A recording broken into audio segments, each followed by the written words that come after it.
आज की हमारी सत्संग का जो विषय है वो बहुत प्यारा और बहुत इम्पोर्टेंट विषय है।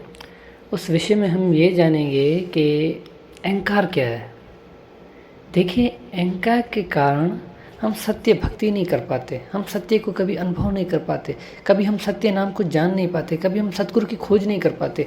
किस चीज़ के लिए? अहंकार के कारण। हम समझते हैं कि हमारे हृदय में कोई अहंकार नहीं है, हमारे हृदय में कोई अहंकार नहीं है, मेरे अंदर कोई अहंकार नहीं है, हम समझते हैं। लेकिन ऐसा नहीं होता। हमारे हृदय में अहंकार होता है।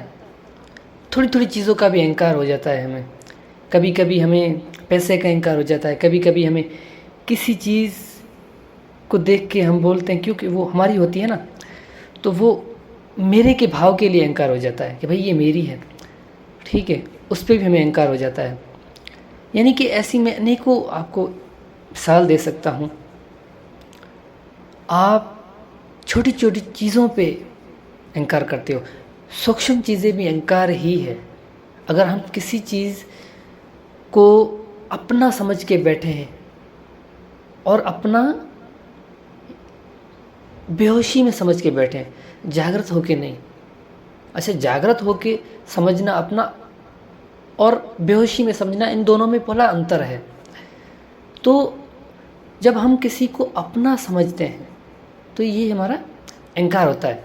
तो सत्संग बहुत प्यारी होगी, सत्संग को पूरी सुनिएगा। तो प्रथम हम बंदगी करते हैं।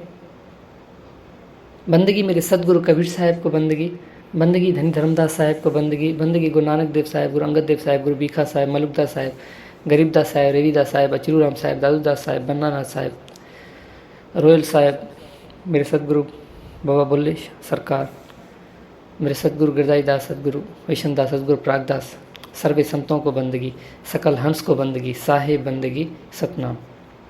तो विषय था कि अहंकार क्या है। देखिए, अहंकार जो होता है ना, मेरे के भाव को अहंकार समझते हैं। कोई चीज़ हम प्राप्त कर लेते हैं तो वो हमारा अहंकार हो जाता है। मैं हमेशा कहता हूँ कि अगर उस सत्य को भी प्राप्त करना हो ना, तो जब तक आप खुद को कुछ समझ के उसको प्राप्त करोगे तो कभी प्राप्त नहीं कर पाओगे। आप उस सत्य को कभी भी अनुभव नहीं कर पाओगे, क्योंकि आपके हृदय में मैं का भाव है। और एक और बात बताता हूँ, अगर आपके हृदय में तू का भाव भी है तो भी आप उस सत्य को प्राप्त नहीं कर पाओगे। जब मैं और तू दोनों खत्म हो जाएगा, साहिब ने कहा, सदगुरु कबीर साहब कहते हैं कि मेरा मुझ में कुछ नहीं, जो कुछ है सो तेरा, और तेरा तुझको सौंपिए, क्या लागे है मेरा। इस भाव को समझने के लिए भी तेरा खत्म करना पड़ेगा, मेरा खत्म करना पड़ेगा। दोनों का जब खत्म करेंगे तब हम अहंकार से दूर हो सकते हैं। मौलाना रूमी की एक कथा है, मौलाना रूमी की मैं थोड़ी कथा वार्तालाप आपको बताता हूँ। उनकी किताब में लिखा हुआ है कि एक प्रेमी अपनी प्रेमिका के पास गया। जैसे दरवाज़ा खटखटाया तो अंदर से आवाज़ आया कि कौन।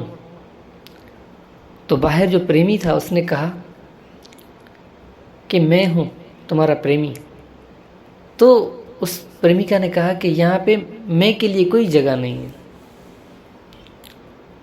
तब वो वहाँ से चला गया। उसे ये बात समझ में नहीं आई कि ये क्या माजरा है, इसमें क्या भेद है। वो सारी ज़िंदगी मुझसे प्रेम करती रही, सारी ज़िंदगी मैं उससे प्रेम करता रहा, लेकिन आज वो मुझे बोल रही है मुझे जान ही नहीं रही। मैं उसको बोल रहा हूँ कि मैं हूँ तुम्हारा प्रेमी हूँ, फिर भी वो दरवाज़ा नहीं खोल रही। मैं यहाँ पे साहिब की साखी बताता हूँ। साहिब कहते हैं कि प्रेम गली अति सांखली, जहाँ में दो ना समाए, जब मैं था तब हरि नहीं, अब हरि है मैं ना। कि जब मैं था तब हरि नहीं, अब हरि है मैं ना।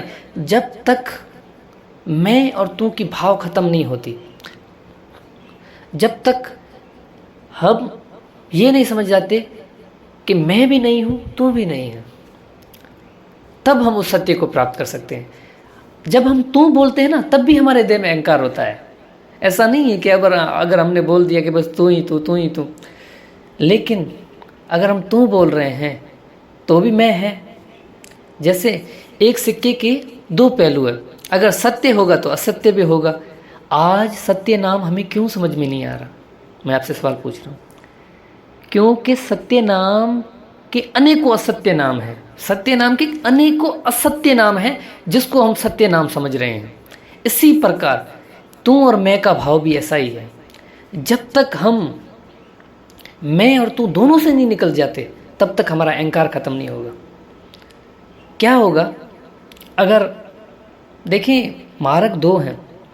एक तो ध्यान का मार्ग, गुरु, सद्गुरु, जिस गुरु ने उस सत्य को अनुभव किया है वो आपको विधि देगा, वो मार्ग देगा, वो सैन देगा, वो आपको बताएगा कि कहाँ ध्यान लगाना है। एक मार्ग तो ये हो गया। और दूसरा मार्ग होता है प्रेम का मार्ग। कैसे प्रेम करके उस सत्य को मना सकते हैं, कैसे हम अपने प्रीतम अपने परमात्मा को मना सकते हैं, कैसे हम उससे मिलन कर सकते हैं, दूसरा मार्ग ये है। तो दोनों मार्ग हैं। अब दोनों में क्या होता है? प्रेम में क्या होता है कि जब तक हमारे हृदय में मैं का भाव खत्म नहीं होता और तू का भाव भी खत्म नहीं होता तब तक हम उसको कभी भी अनुभव नहीं कर पाते। जैसे कि मैं अगर उस परमात्मा से प्रेम करता हूँ और मैं उससे कहूँ कि मुझे कुछ भी नहीं चाहिए, बस हे मालिक तुम अपनी दया और कृपा करो, बस मुझे तुम चाहिए और कुछ भी नहीं चाहिए, मेरा इस संसार में कोई नहीं है और सिर्फ तुम ही हो। तब क्या होगा कि एक समय ऐसा आएगा वो परमात्मा आपकी ये अरदास नहीं सुनेगा। ये आपकी अरदास वो मालिक नहीं सुनेगा, आप कितना ही बोल दो। एक समय आएगा आपको बहुत गुस्सा आ जाएगा। आप बोलोगे मैं इतने दिनों से अरदास कर रहा हूँ, मैं इतने दिनों से विनती कर रहा हूँ, मालिक मुझे कुछ नहीं चाहिए, बस तुम चाहिए, तुम्हारा सत्य नाम चाहिए, सतगुरु मुझे कुछ नहीं चाहिए, सिर्फ तुम चाहिए। फिर भी मुझ पर दया नहीं कर रहा, पता नहीं क्या है। आपको गुस्सा आएगा परमात्मा के ऊपर। और जब परमात्मा के ऊपर आपको गुस्सा आएगा तब क्या होगा? तब आपकी अरदास भी खत्म हो जाएगी, तू का भाव भी खत्म हो जाएगा। आप परमात्मा को प्रार्थना ही नहीं करोगे, बस आप मगन रहोगे, हर वक्त उसी में आपकी सुरत लगी रहेगी।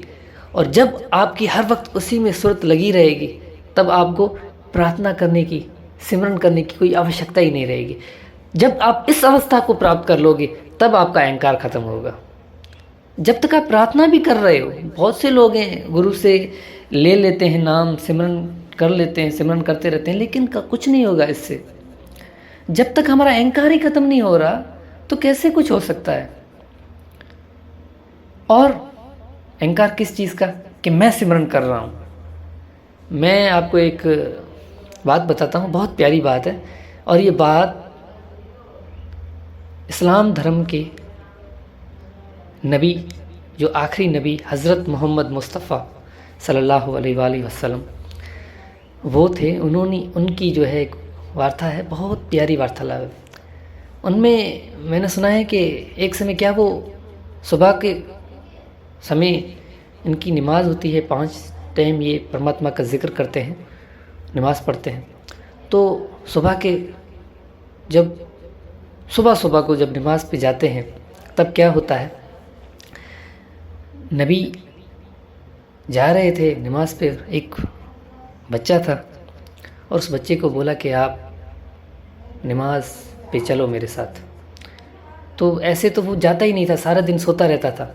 लेकिन एक दिन उसके हृदय में आया कि भाई मैं भी जाता हूँ, हज़रत मोहम्मद मुस्तफ़ा जा रहे हैं तो मैं भी इनके साथ आज नमाज़ पढ़ने जाता हूँ, परमात्मा का जिक्र करने जाता हूँ, उस खुदा का, उस अल्लाह का। तब वो गया तो दूसरे दिन अब वो बोल क्या रहा है बच्चा कि अब वो दूसरे लोगों को बोलने लगा कि मैं उस परमात्मा का जिक्र कर रहा हूँ, ये देखो कैसे लोग हैं, मूर्ख लोग सारा दिन सोए हुए हैं। अब नबी साथ में और वो बच्चा बोल रहा है कि ये कैसे लोग हैं, सारा दिन सोए रहते हैं। अब ये क्या भाव हो गया? ये अहंकार का भाव हो गया। और दूसरे दिन नबी ने उस बच्चे को कहा कि अभी बच्चे आप कच्चे हो, यानी कि अभी आप भी जागृत नहीं हुए हो, ये आपकी इबादत नहीं है। अगर ये आपका अहंकार है, आप अहंकार की बदौलत उसकी भक्ति करने जा रहे हो, अहंकार की बदौलत आप नमाज़ पढ़ने जा रहे हो, यानी कि आपका लगन नहीं है। आप एक दिन गए हो और आपके हृदय में इतना अहंकार आ गया है कि मैं जा रहा हूँ लेकिन ये नहीं जा रहे। यही हो रहा है। आज हम सिमरन कर रहे हैं, कोई परमात्मा का जिक्र कर रहा है, परमात्मा की इबादत कर रहा है, परमात्मा का सिमरन कर रहा है, भक्ति कर रहा है, तो उसके हृदय में अहंकार आ जाता है कि भाई मैं कर रहा हूँ और कोई नहीं कर रहा। तो जब तक हमारे हृदय से मैं और तू का अहंकार नहीं निकलता, मैं बात करता जाता हूँ ना। देखिए, मैं आपको एक और बात बता देता हूँ। मैं अपने हृदय से बोलता जाता हूँ। मुझे कुछ नहीं पता, मैं कोई शास्त्रीय बातें नहीं करता, मैं लिखी लिखाई बातें नहीं करता। मेरे हृदय में जो आता है ना, और जो टॉपिक मैं उठाता हूँ वो मैं बोल देता हूँ। अब मैंने पीछे भी मौलाना रूमी की बात भी पूरी नहीं बताई, वो भी मैंने, क्योंकि मैं बातों से बातें निकलती आती हैं लेकिन याद रहती हैं। अब मौलाना रूमी में वो क्या होता है कि अभी हज़रत मोहम्मद सल्लल्लाहु की ये वार्तालाप बताई, ये तो क्लियर हो गई। अब दूसरी वो ही शुरू करते हैं। तब वो शख्स बहुत घूमता रहा। एक समय उसको बात समझ में आई, एक किसी साधु संत से मिला और उससे कहा कि मैं जब मेरी प्रीतम के घर गया, प्रेमिका के, तो उसने कहा कि यहाँ पे मैं के लिए कोई जगह नहीं है। तब वहाँ पे उस साधु ने कहा कि वहाँ आप जाएं और उससे कहे, जब वो अंदर से पूछे तो कौन, तो आप कहना तू ही तू, तब वो आपके लिए दरवाज़ा खोलेगी। तब वो गया फिर से प्रेमिका के घर, और प्रेमिका के घर जैसे दरवाज़ा खटखटाया और अंदर से आवाज़ आया कौन, तो उसने कहा तू ही तू। तब वो दरवाज़ा खोला और उससे मिलन किया, यानी उससे मुलाकात हुई। तो यही भाव होता है। आप परमात्मा के पास परमात्मा का सिमरन करने जाते तो हो, परमात्मा का ध्यान लगाते तो हो, लेकिन मैं से लगाते हो, मैं कर रहा हूँ, बच्चे वाला काम है। और जब तक ये भाव खत्म नहीं होता तब तक कैसे मेरे भाई उस सत्य को अनुभव कर सकते हो? कैसे उस सत्य नाम को अनुभव कर सकते हो? उस परमात्मा को कैसे अनुभव कर सकते हो? क्या इतना आसान है उसको अनुभव करना? तो सुनी सुनाई बातों पे नहीं होगा मेरे भाई। कितना ही ज्ञान ले लो, कितनी ही सत्संगें सुन लो, कुछ नहीं होगा जब तक आपका हृदय कोमल नहीं हो सकता, जब तक आपके हृदय में दया नहीं आ रही, जब तक आपके हृदय में करुणा नहीं आ रही, जब तक आपके हृदय में उस परमात्मा के प्रति प्रेम नहीं है, जब तक आपकी लगन उस सत्य से सच्ची नहीं है, तब तक कुछ नहीं होगा। बाबा बुल्ले शाह सरकार कहते हैं कि नातियां तोतियां रब मिलदा ते मिलदा कच्चियां ते कुम्मियां नू, जंगल जाए रब मिलदा ते मिलदा गाइयां बछियां नू, नफ्स मारे रब मिलदा ते मिलदा खसियां ते खदड़ियां नू। ए बुलिया रब उन्हां नू मिलदा जिन्हां दी नेतां सच्चियां अच्छियां ते उच्चियां नू। सारी बात नीयत की है, सारी बात आपके लगन की है। आपका हृदय कैसा है? आप परमात्मा से कितना प्रेम कर रहे हो? और प्रेम के अंदर आपकी थोड़ा भी मोह तो नहीं है, थोड़ा भी अहंकार तो नहीं है? अगर अहंकार है तो मेरे भाई कुछ नहीं होगा। तो अभी तक आप उस सत्य को प्राप्त करने के लिए मजबूत नहीं हुए, अभी तक आप कच्चे हो। तो यही आज की हमारी सत्संग का विषय था। सत्संग को बार बार सुने, तब आपको ये समझ में आएगा कि अहंकार ख़त्म कैसे होगा। और उसके साथ साथ में थोड़ी ये बातें बहुत आती रहती हैं, देखना ये भी है कि सत्संग कितनी करनी है, कितने टाइम के लिए करनी है। तो एक और बात बता देता हूँ, फिर हम सत्संग को पूरी करते हैं। अहंकार को ख़त्म करने का एक और मार्ग है, वो ये है कि जो है उसमें खुश हो जाना, जो परमात्मा कराए उसको करते जाना, खुद से कुछ भी नहीं समझना, खुद से कुछ भी नहीं करना, बस वो जो करा रहा है, वो जो जहाँ चला रहा है, बस चलते रहना है। तब भी आपका अहंकार ख़त्म हो जाएगा। ऐसा करने से आपके हृदय से मैं ख़त्म हो जाएगी, मेरा मुझ में कुछ नहीं। जब ये भाव आएगा, ये भाव कब आएगा? जब आप उसके हर रंग में राज़ी रहने लग जाओगे। जो रंग वो लगाए आप उसमें मस्त मलंग होके चलते रहते हो। तो यही आज की हमारी सत्संग का विषय था, बहुत प्यारा विषय था। आज के लिए बस इतना ही। अगली सत्संग हम बहुत जल्द करेंगे। साहिब बंदगी सतना।